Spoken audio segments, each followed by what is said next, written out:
Hello everyone, my name is Rushabh Radedia and I have done BCA in year 2023. I have more than 3 years experience in share market. Today I am present a research report on Hindustan Aeronauticals Limited. This is my introduction. This is a content, ये content है जो आज के presentation में हम देखने वाले। तो सबसे पहले कंपनी के बैकग्राउंड में देखते हैं। तो कंपनी की जो 6 अगस्त 1983 को हिंदुस्तान एरोनॉटिकल्स लिमिटेड एस्टेब्लिश हुई थी। ये एक पब्लिक सेक्टर कंपनी है और इस कंपनी का जो मेन बिजनेस है वो है manufacturing of aircraft and helicopter को मैन्युफैक्चरिंग करना, उससे रिपेयर करना एंड मेंटेनेंस करना।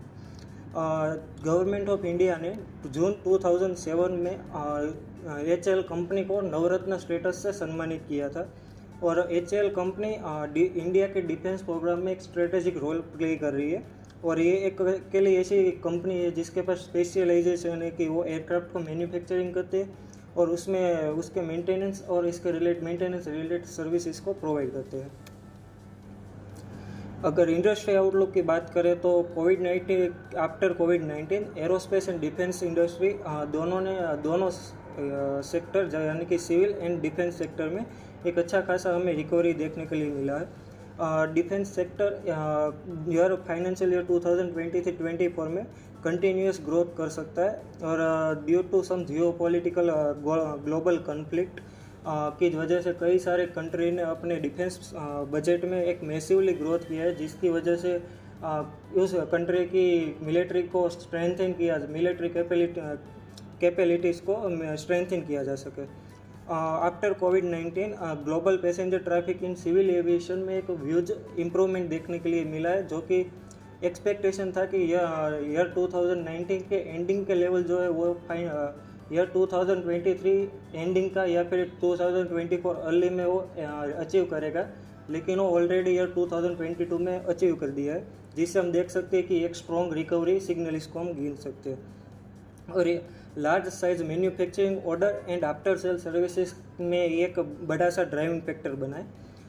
फाइनेंशियल ईयर 2023-24 में यूनियन बजट में 5,93,537.64 करोड़ डिफेंस सेक्टर को अलोकेट किया है, जिसमें मिलिट्री पर्सनल एंड सिविलियंस की सैलरीज इंक्लूड है, पेंशन्स इंक्लूड है, फिर मिलिट्री इक्विपमेंट को अपडेटिंग के लिए जो फंड लगता है वो इंक्लूड है, फिर प्रोडक्शन फैसिलिटीज़ को मेंटेन करने के लिए जो कॉस्ट लगता है वो इंक्लूड है, एंड रिसर्च एंड डेवलपमेंट के लिए जो फंडिंग चाहिए वो इसमें इंक्लूड है। ये 13% हायर है प्रीवियस ईयर यानी कि फाइनेंशियल ईयर 2022-23 के बजट से, जिसमें 2022-23 में 5,25,166.15 करोड़ अलोकेट किए थे। Aircraft and arrow engine category के अंडर इंडियन आर्मी को अलोकेट हुए 5,500 करोड़, इंडियन नेवी को अलोकेट हुए 7,000 करोड़ एंड इंडियन एयरफोर्स को अलोकेशन मिला है 15,721.65 करोड़ का अलोकेशन हुआ है और इसके साथ एडिशनली 28,221.65 करोड़ एडिशनली अलॉटमेंट हुआ है, जिससे मेंटेनेंस की जा सके, रिपेयर की जा सके, ओवरऑल की जा सके। कुछ मेजर प्लेटफॉर्म इस लिस्ट में इंक्लूड है, जैसे कि light combat aircraft MKIA, light combat helicopter, transport aircraft, basic trainer aircraft, expendable aerial targets, small jet engines with 120 kgf thrust, light utility helicopter, naval utility helicopter, medium altitude long endurance UAV, combat air teaming system, long range UAV। और जो हमारा government का main motive भी आत्मनिर्भर भारत में है, जिसमें India के जो डिफेंस बिल है इसको रिड्यूस करना है और कंट्री के अंदर ज़्यादा से ज़्यादा डिफेंस इक्विपमेंट को क्रिएट करना है। इसमें एक सिग्निफिकेंट थ्रस्ट प्रोवाइड करता है। ये कंपनी चार्ट है, जिसमें आप देख सकते हैं कि ईयर 2019 के बाद कंपनी में एक अच्छी कंटिन्यूस ग्रोथ देखने के लिए मिल रही है। ये कंपनी चार्ट को मैंने निफ्टी 50 से कंपेयर किया, जिसमें निफ्टी 50 ने 93.60% रिटर्न दिया है। इसके कंपेयर में हिंदुस्तान एरोनॉटिकल्स लिमिटेड ने 837.32% रिटर्न दिया है। कंपनी के ओवरव्यू की अगर बात करें तो company aircraft, helicopter, aero engine, aviations, accessories and aerospace structure को design, development, manufacture, repair, overall and upgrade and services provide करती है। इंडियन डिफेंस की जो रिक्वायरमेंट है उसको हिंदुस्तान एरोनॉटिकल्स कंपनी ने फुलफिल किया है। और कंपनी के जो ऑपरेशंस है उसको 5 कॉम्प्लेक्स में ऑर्गेनाइज किया है, जिसके नेम है Bangalore complex, MiG complex, helicopter complex, accessories complex and design complex, जिसके साथ 20 production division, 11 research and design centres and 8 support office located है अक्रॉस इंडिया में। और फाइनेंशियल स्टेटमेंट को अचीव करने के लिए 29 divisions, research and development centre and support office को मेन प्रोडक्शन लाइन के साथ मर्ज किया गया है। और कंपनी अपनी इंडिजिनस रिसर्च, उसके साथ transfer to technology and licence agreement to manufacturing इस प्रोडक्ट पे रिलाई करती है। और कंपनी के पास 78,400 लाख की एक हेल्दी ऑर्डर बुक पोजीशन है 31 मार्च 2023 को। यह कंपनी के प्लांट कॉम्प्लेक्स है कि Nashik, make complex Nashik and Koraput में लोकेटेड है। फिर design complex Bengaluru, Nashik, Kanpur, Korwa, Lucknow and Hyderabad में लोकेटेड है। Accessories complex Lucknow, Kanpur, Hyderabad and Korwa में लोकेटेड है। Helicopter complex Bengaluru and Barrackpore में लोकेट है। और बेंगलुरु कॉम्प्लेक्स बेंगलोर में लोकेटेड है। ये कुछ manufacturing and repairing and overall की डिटेल्स है, कौन से कॉम्प्लेक्स में कौन से एयरक्राफ्ट या फिर इंजन को डेवलप किया जाता है और कौन से एयरक्राफ्ट को रिपेयरिंग और मेंटेनेंस किया जाता है, जो आप यहाँ पे देख सकते हैं। ये कुछ फोटोज है कि कंपनी कौन कौन से एयरक्राफ्ट प्रोड्यूस करती है, उसके साथ इस प्रोडक्ट के नेम्स भी लिखे हुए हैं, जो आप देख सकते हैं। ये कंपनी का ऑल ओवर कंपनी कौन से एयरक्राफ्ट मैन्युफैक्चरिंग करती है, कौन से हेलीकॉप्टर्स मैन्युफैक्चर करती है, कौन से इंजन्स मैन्युफैक्चर करती है। फिर नेविगेशन,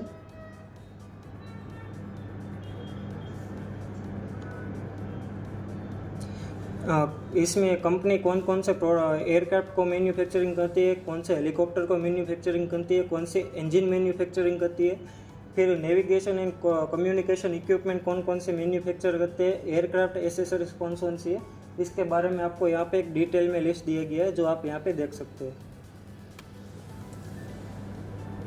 ये कंपनी की strong design and development capabilities है, जिसमें रिसर्च एंड डेवलपमेंट कैपेबिलिटी में rotating wing helicopter, fix wing aircraft upgrade, helicopter upgrade, engine, accessories, aviation system and technology infrastructure में काफ़ी सारी कैपेबिलिटीज़ कंपनी के पास है। कंपनी ने अभी हम देखते हैं कंपनी कौन कौन सी कुछ मेजर डील किया है।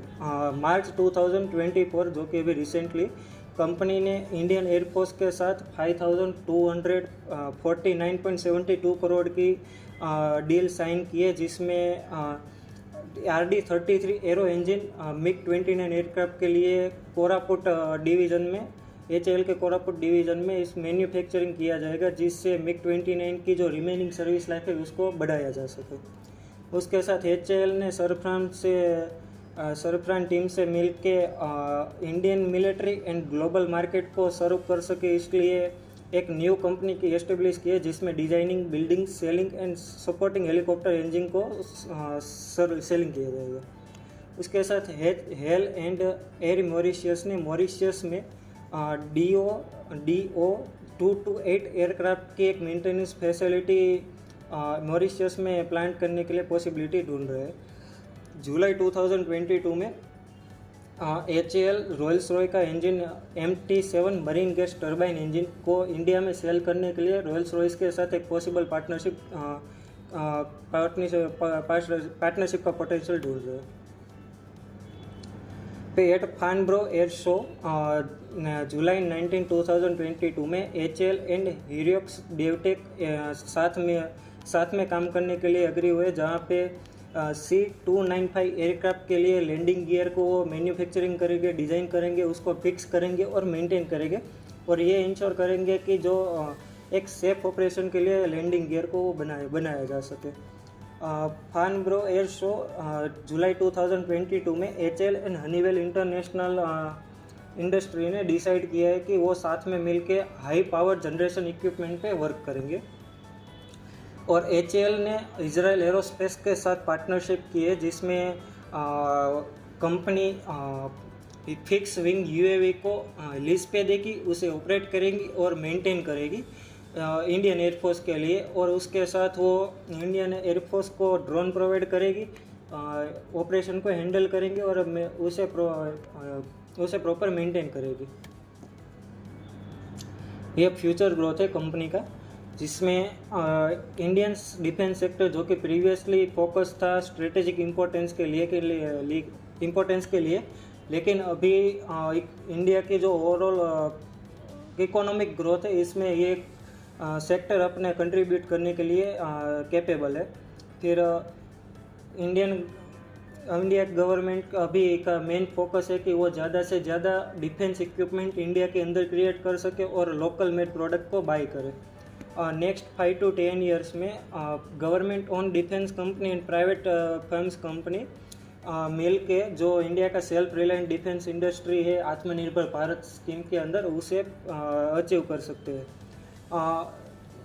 जो स्कीम है आत्मनिर्भर भारत, उसे अचीव करने के लिए एचएल कंपनी हमेशा startup companies MSMEs tier 2 and tier 3 vendor को हमेशा सपोर्ट करती रही है।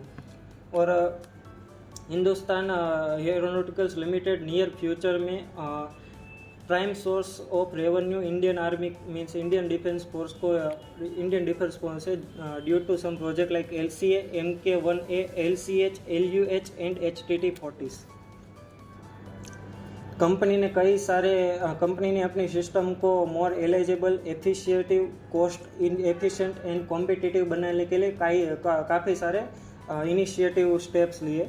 और कंपनी ने जो ऊपर के सारे जो प्लान है उसको इम्प्लीमेंट करने के लिए एक नई प्रोडक्शन लाइन इस्टेब्लिश की है for HTT-40 and LCA MK1A production के लिए। और company UAV, MRO services, digital solution in emerging space sector में एक्सपेंड करने के लिए प्लान कर रही है। और उसके साथ कंपनी मार्केटिंग को इम्प्रूव कर रही है, फिर मोर प्लेसेस पे रीच कर रही है और इंडियन एंड ग्लोबल कंपनी के साथ पार्टनरशिप करके अपने जो एक्सपोर्ट है उसको बढ़ा रही है। ये कुछ फाइनेंशियल डेटा है जिसमें आप देख सकते हैं कि कंपनी की नेटवर्थ कंटिन्यूस ग्रोथ हो रही है लास्ट 5 फाइनेंशियल ईयर से। उसके साथ एबिटा एंड पेट रेशियो भी साथ में इंक्रीज हो रही है।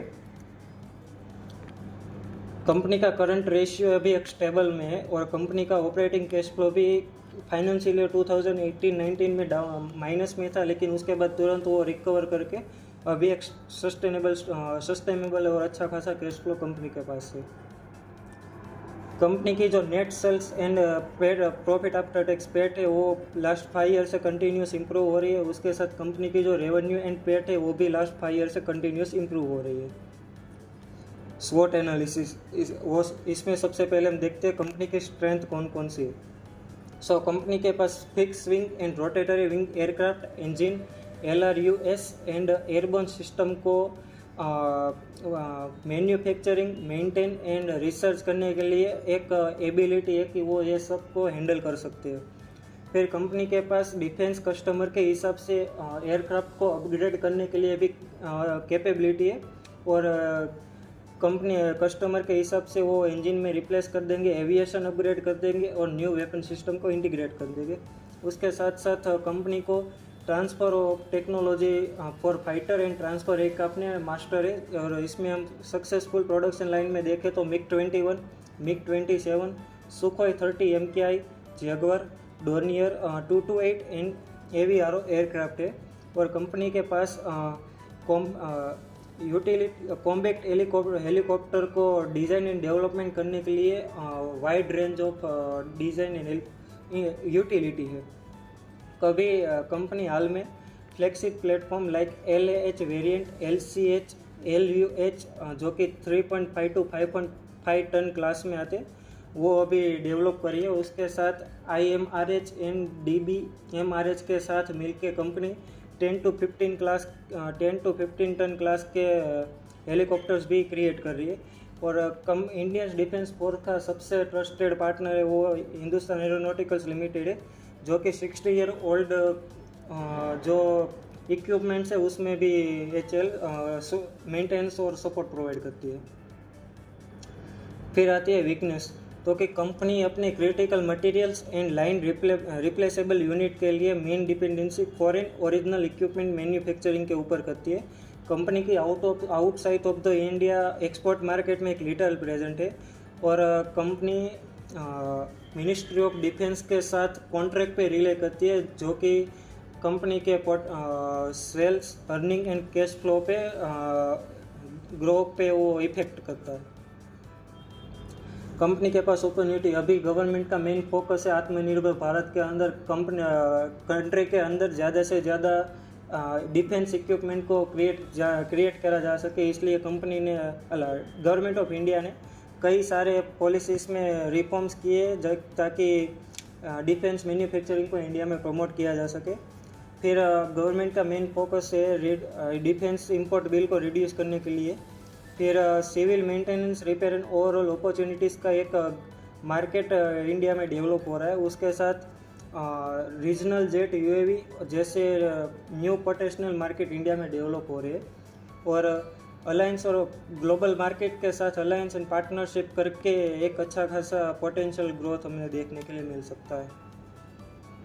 थ्रेट्स, तो कि इंडियन की private company global origin equipment manufacturing के साथ कोलैबोरेशन करके कैपेबिलिटी बिल्ड कर रही है। फिर जो डिफेंस कस्टमर है वो अभी नॉमिनेटिंग सप्लायर से अपनी प्रेफरेंस हटा के कॉम्पिटिटिव प्रिक्योरमेंट प्रोसेस पे अभी अपनी फोकस कर रहे हैं। स्ट्रेटेजिक पार्टनरशिप मॉडल की वजह से HAL अपनी जो हाई वैल्यू डिफेंस ऑर्डर है वो लूज़ कर सकता है। और HAL का डायरेक्ट कंपटीशन फॉरेन कंपनी से जो कि इंडिया में अभी एंटर करने के लिए देख रही है। ये कुछ मैंने फाइनेंशियल स्टेटमेंट्स डाले हैं कंपनी के, जिसमें सबसे पहले क्वार्टरली प्रॉफिट में आप देख सकते हैं कि कंपनी का जो सेल्स है वो कंटिन्यूसली ग्रोथ हो रहा है। उसके साथ ऑपरेटिंग प्रॉफिट मार्जिन भी कंटिन्यूस ग्रोथ हो रहा है। इसके साथ प्रॉफिट आफ्टर नेट प्रॉफिट जो कि कंटिन्यूसली ग्रोथ हो रहा है। और EPS में भी हमें कंटिन्यूस ग्रोथ देखने के लिए मिल रहा है। ये बैलेंस शीट है जिसमें टोटल लायबिलिटीज है। इसमें आप देख सकते हैं कि कंपनी के जो रिजर्व है वो कंटिन्यूस बढ़ रहे हैं और कंपनी की टोटल लायबिलिटीज़ भी साथ में बढ़ रही है। इसमें कंपनी के एसेट में कैपिटल वर्किंग CWIP भी कंटिन्यूस बढ़ रहा है, अदर एसेट भी बढ़ रहे हैं और कंपनी की टोटल एसेट भी बढ़ रही है।